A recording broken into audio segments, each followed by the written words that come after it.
Union Minister Kiran Rijiju has said that the film Article 370 takes a deep dive into Kashmir's history, especially focusing on Nehru's role in Kashmir's accession to India.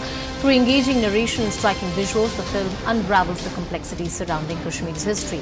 Well, that's the word coming in from a union minister. We have seen the kind of controversy that has happened on this entire film, while the Congress party says, and some of its leaders are on record to make that statement, that this is a propaganda by the BJP. Somewhere they're working in the backdrop. There are various activists who have come forward and said that these uncomfortable stories and this version of political history ought to be told to this generation, and it has been hidden for far too long.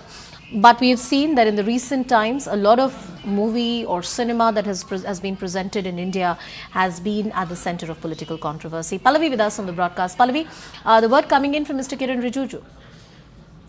Absolutely, and in fact, this movie has been given a thumbs up by many within the government and the BJP, and that is what really Anusha has stoked political controversy.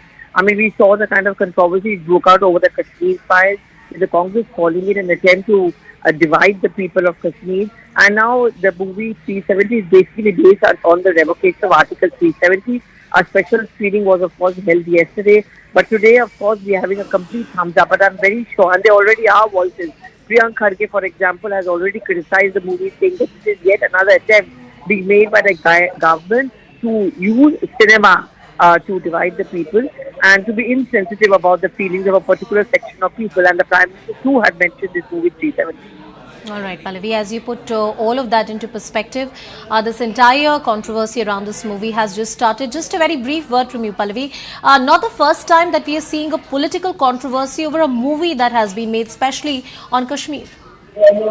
Absolutely, and this is where I was talking in the context of Kashmir Files. Yeah. The Kashmir Files essentially narrated the life of the Kashmiri Pandits, and the entire movie was built on the fact that how they were completely neglected, they were forced to leave the valley, and many of them have still not been able to go back or been rehabilitated.